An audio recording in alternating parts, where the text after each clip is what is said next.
Hello everyone, सत श्री अकाल, good evening. I hope कि आप सभी लोग बहुत अच्छे होंगे। तो आइए शुरू करते हैं। किसी और बात की चर्चा ना करते हुए मैं आपका दोस्त प्रवीण सर आप सभी लोगों का स्वागत करता हूं कुरुक्षेत्र बैच में। साथ ही साथ एक नई इन्फॉर्मेशन है। नई इन्फॉर्मेशन ये है कि 10 जुलाई 2021 से यूपी स्पेशल की टेस्ट सीरीज आ रही है। बिल्कुल इसी समय पर आएगी 9:30 बजे। 9:30 बजे आप देखना मत भूलें, यानी कि लाइव क्लास से जुड़ना मत भूलें। और साथ ही साथ उन भाई बहनों को भी बता दीजिए या उन दोस्तों को भी बता दीजिए जिन्हें वाकई में तैयारी कर रहे हैं और सीरियस कैंडिडेट हैं। आइए अब शुरू करते हैं। किसी और बात की चर्चा ना करते हुए सीधा आते हैं आज के अपने पहले प्रश्न पर। आज का पहला प्रश्न है, गरुड़ किस देश का राष्ट्रीय पक्षी है? गरुड़ किस देश का राष्ट्रीय पक्षी है? पहला ऑप्शन है भारत, दूसरा ऑप्शन है पुर्तगाल, तीसरा ऑप्शन है नॉर्वे, चौथा ऑप्शन है स्पेन। जल्दी से इसका आंसर करिए। नहीं कर पा रहे हैं तो कोई बात नहीं। इसका आंसर हो जाएगा मेरे प्रिय साथी, इसका आंसर हो जाएगा स्पेन। नेक्स्ट बात करते हैं, पंडित जवाहरलाल नेहरू को प्रथम प्रधानमंत्री की शपथ किसने दिलाई थी? पंडित जवाहरलाल नेहरू को प्रथम प्रधानमंत्री की शपथ किसने दिलाई थी मेरे साथियों? जल्दी से इसका आंसर करिए। इंग्लैंड की महारानी, दूसरा ऑप्शन है लॉर्ड माउंटबेटन, तीसरा ऑप्शन है मुख्य न्यायाधीश और चौथा ऑप्शन है डॉक्टर राजेंद्र प्रसाद। डॉक्टर राजेंद्र प्रसाद भारत के पहले राष्ट्रपति थे। जल्दी से इसका आंसर बताइए। नहीं कर पा रहे हैं तो कोई बात नहीं। इसका आंसर हो जाएगा बी, यानी कि लॉर्ड माउंटबेटन ने भारत के पहले प्रधानमंत्री को, जो हमारे पहले प्रधानमंत्री थे पंडित जवाहरलाल नेहरू, उनको शपथ दिलाई थी। इस बात को ध्यान रखिएगा। चलिए नेक्स्ट बात करते हैं, शिमला समझौता कब हुआ था? शिमला समझौता कब हुआ था? 1971 में, 1972 में, 1973 में, 1974 में। जल्दी से इसका आंसर करिए मेरे साथी, जल्दी से इसका आंसर करिए। चलिए इसका आंसर हो जाएगा 1972 में शिमला समझौता हुआ था। इस बात को ध्यान रखिएगा। चलिए अगले प्रश्न की बात करें तो अगला प्रश्न क्या कहता है, इनमें से सबसे लंबी सीमा रेखा किस देश की है? इनमें से सबसे लंबी सीमा रेखा किस देश की है? पहला ऑप्शन है भारत, दूसरा ऑप्शन है चीन, तीसरा ऑप्शन है रूस और चौथा ऑप्शन है मेरे साथी इंग्लैंड। जल्दी से इसका आंसर करिए। तो इसका आंसर हो जाएगा रूस, यानी रसिया जो है सबसे लंबी सीमा रेखा या सीमा वाला देश है। इस बात को ध्यान रखिएगा। चलिए अगले प्रश्न की बात करें तो मैकमोहन रेखा किन दो देशों के बीच है? भारत पाकिस्तान, भारत चाइना, भारत रसिया, भारत अफगानिस्तान।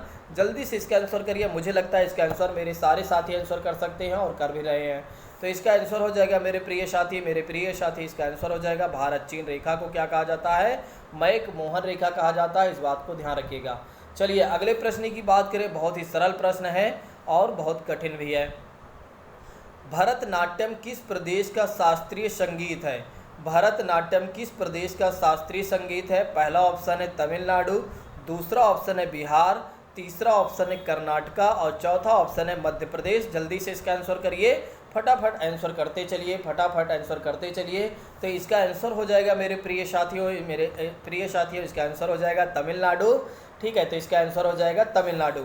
मोहिनी अट्टम कहाँ का शास्त्रीय नृत्य है? पहला ऑप्शन है उड़ीसा, दूसरा ऑप्शन है मणिपुर, तीसरा ऑप्शन है केरल और चौथा ऑप्शन है छत्तीसगढ़। जल्दी से इसका आंसर करिए। फटाफट इसका आंसर करिए। चलिए मैं बता देता हूँ, इसका आंसर हो जाएगा मेरे प्रिय साथी केरल। इसका आंसर हो जाएगा। इस बात को ध्यान रखिएगा। मोहिनी अट्टम कहाँ का शास्त्रीय नृत्य है? केरल। इसको तुरंत याद कर लीजिए। चलिए कुचिपुड़ी किस प्रांत का शास्त्रीय नृत्य है? कुचिपुड़ी किस प्रांत का शास्त्रीय नृत्य है? पहला ऑप्शन है आंध्र प्रदेश, दूसरा ऑप्शन है तमिलनाडु, तीसरा ऑप्शन है उड़ीसा, चौथा ऑप्शन है केरला। जल्दी से इसका आंसर करिए। फटाफट आंसर करते चलिए। You don't have time, you have lack of time. ठीक है, तो इसका आंसर हो जाएगा आंध्र प्रदेश। कुचिपुड़ी किस प्रांत का शास्त्रीय नृत्य है? आंध्र प्रदेश। इसको याद कर लीजिए जल्दी से। चलिए अगले प्रश्न की बात करें तो उड़ीसा नृत्य का संबंध किस प्रदेश से है? पहला ऑप्शन है आंध्र प्रदेश, दूसरा ऑप्शन है गुजरात, तीसरा ऑप्शन कर्नाटका और चौथा ऑप्शन है उड़ीसा। मुझे लगता है इसका आंसर मेरे सारे साथी कर सकते हैं, जो कभी नहीं तैयारी किए हैं वे भी कर सकते हैं। चलिए इसका आंसर हो जाएगा D option number is right, यानी कि उड़ीसा इसका आंसर हो जाएगा। तो उड़ीसी नृत्य का संबंध किससे है? उड़ीसा राज्य से है। चलिए नेक्स्ट बात करते हैं। एक आपसे क्वेश्चन पूछता हूँ, उड़ीसा के अभी मुख्यमंत्री कौन है और राज्यपाल कौन है? इसका जल्दी से आंसर करिए कमेंट में। निम्नलिखित में से कौन सुमेलित नहीं है? पहला ऑप्शन है कर्नाटक यक्षगान, दूसरा ऑप्शन है असम बिहू, और तीसरा ऑप्शन है उत्तर प्रदेश टपाडी, और चौथा ऑप्शन है केरल ओणम। या त्यौहार की बात की जा रही है, ज़्यादा कुछ बात यहाँ पर नहीं है, ये त्यौहार की बात की जा रही है। जल्दी से इसका आंसर करिए। तो इसका आंसर हो जाएगा उत्तर प्रदेश टपाडी नाम का कोई भी त्यौहार नहीं होता है। चलिए नेक्स्ट बात करते हैं। धार्मिक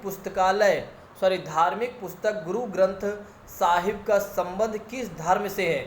गुरु ग्रंथ साहिब का संबंध किससे है? पहला ऑप्शन बौद्ध, दूसरा ऑप्शन जैन, तीसरा ऑप्शन सिख, चौथा ऑप्शन है मुस्लिम। जल्दी से आंसर करिए, जल्दी से आंसर करिए। तो इसका आंसर हो जाएगा सिख, इस बात को ध्यान रखिएगा। चलिए महाभारत की रचना किसने की थी? महाभारत की रचना किसने की थी? वाल्मीकि, व्यास और गुरु नानक, कालिदास। जल्दी से इसका आंसर करिए, जल्दी से इसका आंसर करिए। तो इसका आंसर हो जाएगा व्यास। आप लोग इनका पूरा नाम बताइए, व्यास का पूरा नाम बताइए कमेंट बॉक्स में लिखकर, जल्दी से बताइए, देखते हैं कितने लोगों को याद है। रामायण की रचना किसने की थी? रामायण की रचना किसने की थी? पहला ऑप्शन है वाल्मीकि, दूसरा ऑप्शन है कबीर, तीसरा ऑप्शन है सूरदास, चौथा ऑप्शन है तुलसीदास। जल्दी से इसका आंसर करिए, जल्दी से इसका आंसर करिए। तो वाल्मीकि रामायण की रचना की थी, इस बात को ध्यान रखिए, वाल्मीकि जी ने। अभिज्ञान शाकुंतलम नाटक का लेखक कौन है? अभिज्ञान शाकुंतलम नाटक का लेखक कौन है? बाणभट्ट, कालिदास, तुलसीदास, व्यास। जल्दी से इसका आंसर करिए, फटाफट आंसर करिए। और जो हमारे नए साथी जुड़ चुके हैं वे चैनल को ज़रूर सब्सक्राइब कर लें, ठीक है। तो इसका आंसर हो जाएगा मेरे प्रिय साथी, इसका आंसर हो जाएगा कालिदास, जिसका आंसर हो जाएगा कालिदास। चलिए नेक्स्ट प्रश्न की बात करें तो त्रिपिटक किस धर्म का धार्मिक ग्रंथ है? त्रिपिटक किस धर्म का धार्मिक ग्रंथ है? बौद्ध धर्म का, जैन धर्म का, सिख धर्म का, ईसाई धर्म का। जल्दी से इसका आंसर करिए। इसका आंसर हो जाएगा बौद्ध धर्म जो है, बौद्ध धर्म में त्रिपिटक धर्म से संबंधित रखता है, सॉरी त्रिपिटक जो है बौद्ध धर्म से संबंधित रखता है। नेक्स्ट प्रश्न की बात करें तो 1954 में दिए गए भारत रत्न सम्मान में से कौन सम्मिलित नहीं था? पहला ऑप्शन है राधा कृष्णन, दूसरा ऑप्शन है राजगोपालाचारी, और तीसरा ऑप्शन है चंद्रशेखर वेंकटन रमण, चौथा ऑप्शन है महात्मा गांधी। जल्दी से इसका आंसर करिए, तब तक मैं पानी पी लेता हूँ फटाफट।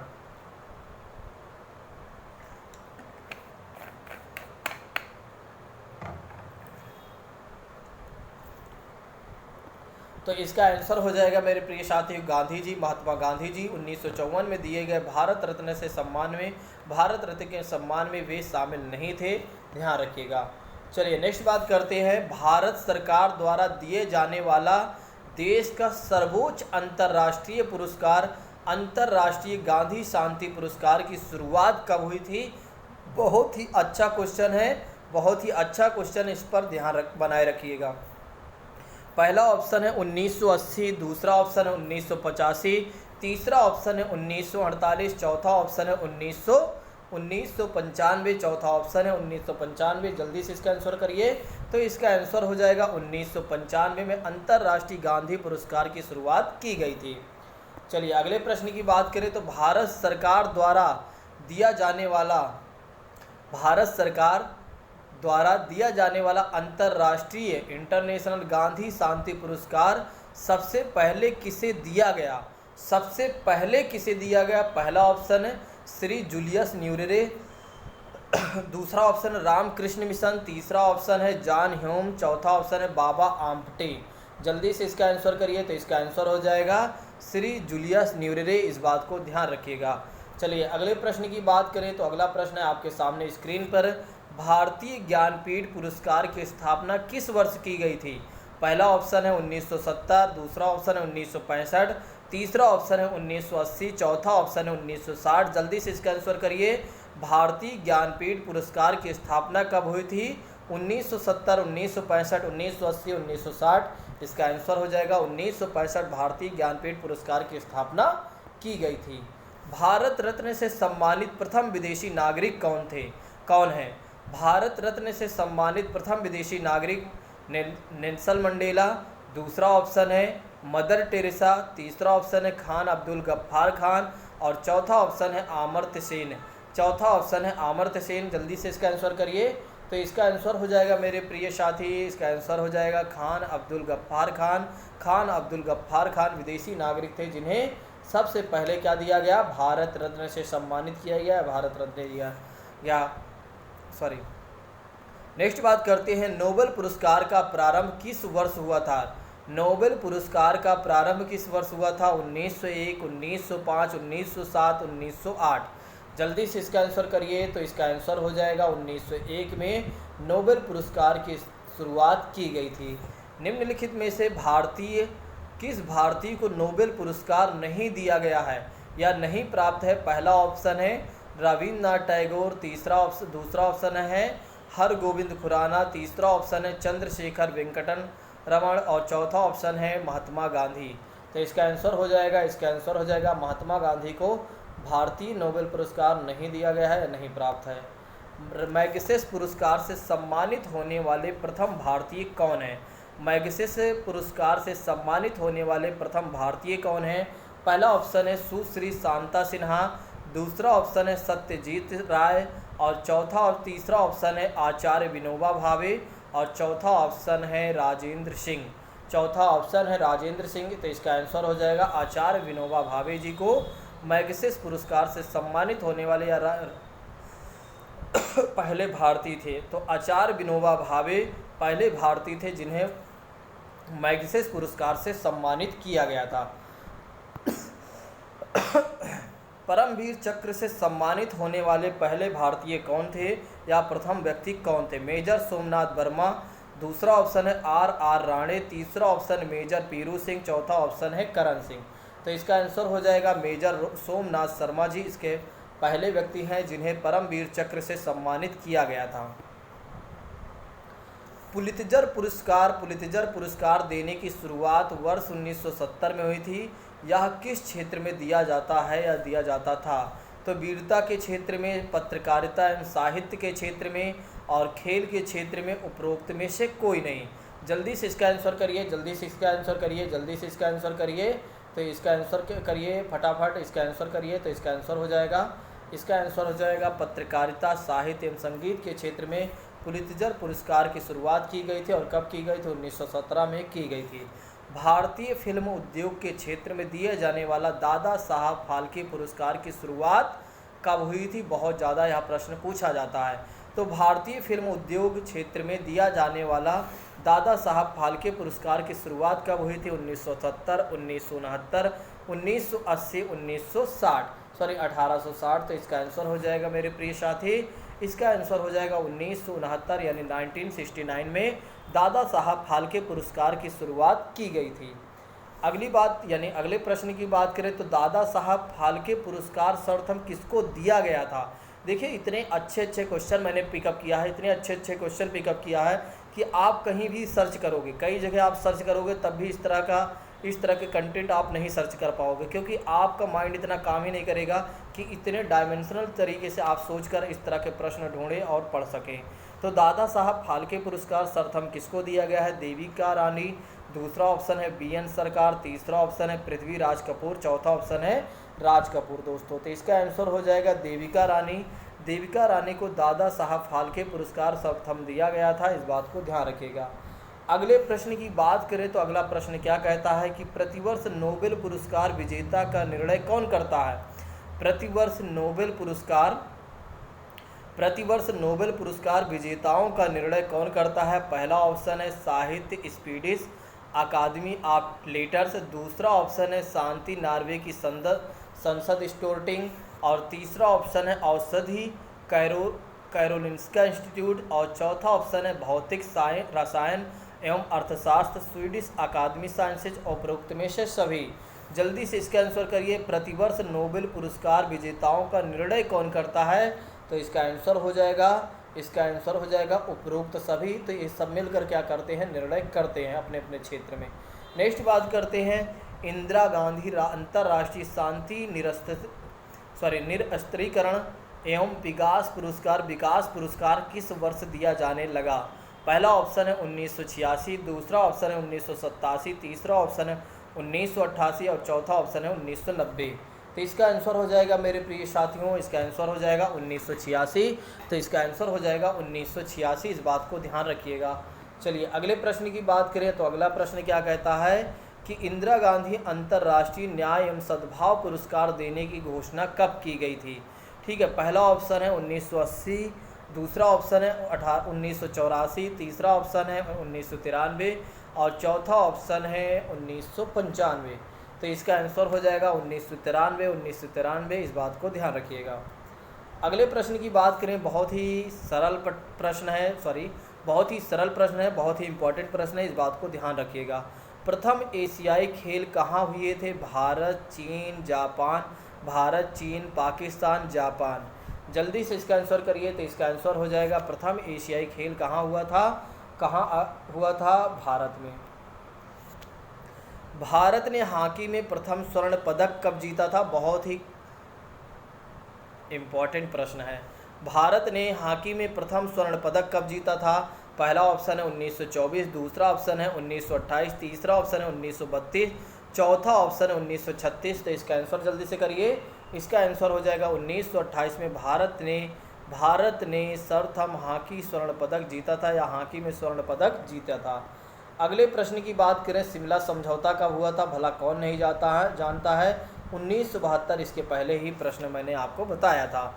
एक लड़की झूला झूल रही है, कल्पना करिए कि एक लड़की है जो झूला झूल रही है, उसके पास अन्य लड़की आकर बैठ जाती हैं, तो झूले का आवर्तकाल क्या होगा? झूले का आवर्तकाल में क्या परिवर्तन होगा? घट जाएगा, बढ़ जाएगा, पहले घटेगा फिर बढ़ेगा, अपरिवर्तित रहेगा। तो इसका आंसर हो जाएगा अपरिवर्तित रहेगा, क्योंकि किसी के बैठने से कोई मतलब नहीं है। लाल कमल का फूल हरे प्रकाश में देखने पर दिखाई देता है। देखिए, लाल कमल का फूल जो है हरे प्रकाश में देखने पर दिखाई देता है, किस प्रकार से? सफ़ेद रंग का, लाल रंग का, हरे रंग का और काले रंग का। जल्दी से इसका आंसर करिए, जल्दी से इसका आंसर करिए। तो इसका आंसर हो जाएगा मेरे प्रिय साथी, इसका आंसर हो जाएगा काले रंग का। जल्दी से इसको ध्यान रखिएगा। चलिए अगले प्रश्न की बात करें तो साधारण नमक क्या है? Sodium hydroxide, sodium carbonate, sodium bicarbonate, sodium chloride. जल्दी से इसका आंसर करिए। देखिए, इस तरह के प्रश्न पूछे जाएंगे। आप जितने भी यूपी पुलिस या एक तरीके से आप पेट का एग्ज़ाम देने जाएंगे, दरोगा का एग्ज़ाम देने जाएंगे, कोई भी एग्ज़ाम देने जाएंगे, पक्का इस तरह के प्रश्न पूछ लिए जाते हैं आपसे और आप नहीं कर पाते हैं।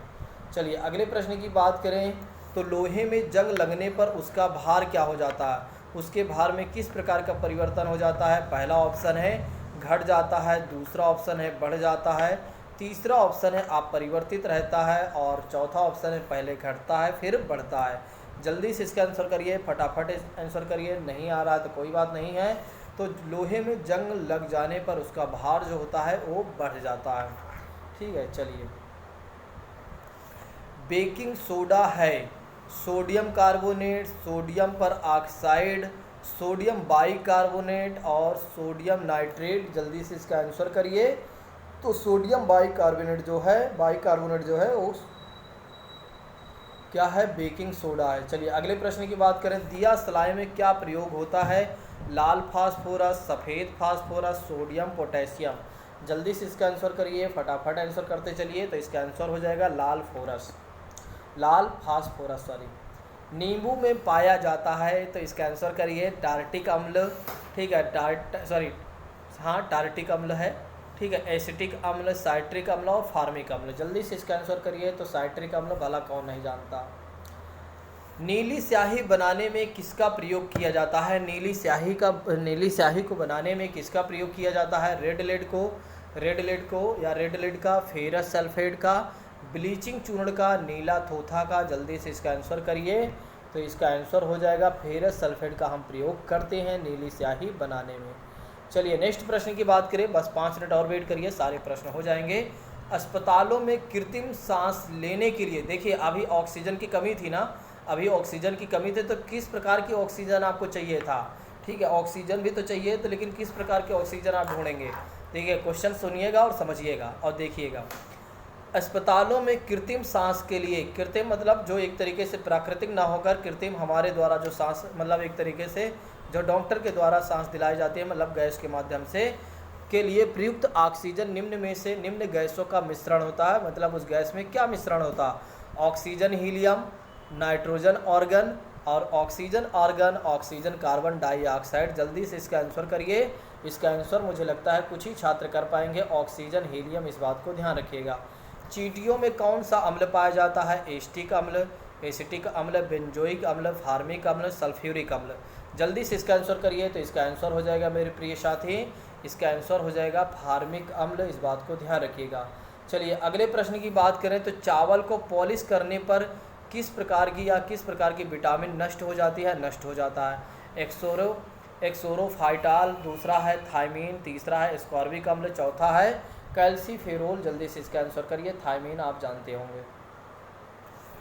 कृत्रिम गर्भधान के लिए बैलों का वीर्य रखा जाता है, ठीक है। तो द्रव ऑक्सीजन में, द्रव अमोनिया में, द्रव हाइड्रोजन में, द्रव नाइट्रोजन में। जल्दी से आंसर करिए, जल्दी से इसका आंसर करिए। तो इसका आंसर हो जाएगा मेरे प्रिय साथी, इसका आंसर हो जाएगा द्रव नाइट्रोजन, ध्यान रखिएगा। चलिए अगले प्रश्न की बात करते हैं। तो एंजाइम होते हैं अकार्बनिक लवण, नाइट्रेट, दूसरा ऑप्शन है सूक्ष्मजीव, तीसरा ऑप्शन है प्रोटीन। जल्दी से इसका आंसर करिए। तो इसका आंसर हो जाएगा प्रोटीन। एंजाइम होते हैं प्रोटीन के बने, प्रोटीन से बना होता है एंजाइम। और प्रोटीन जब एक तरीके से जलता है तो क्या होता है? प्रोटीन जब जलता है तो काफ़ी गंध आती है और हमारी जो त्वचा है वो प्रोटीन से ही बनी है। और आपने देखा है कि जब कभी जल जाता है कोई व्यक्ति तो काफ़ी वो गंध मारता है। चलिए अगले प्रश्न की बात करें। नेशनल बोटानिकल रिसर्च इंस्टीट्यूट कहाँ पर स्थित है? पहला ऑप्शन है मद्रास में, कलकत्ता में और दिल्ली में, लखनऊ में। जल्दी से इसका आंसर करिए, जल्दी से इसका आंसर करिए मेरे प्रिय साथी। इसका आंसर हो जाएगा लखनऊ में नेशनल बोटानिकल रिसर्च इंस्टीट्यूट अवस्थित है।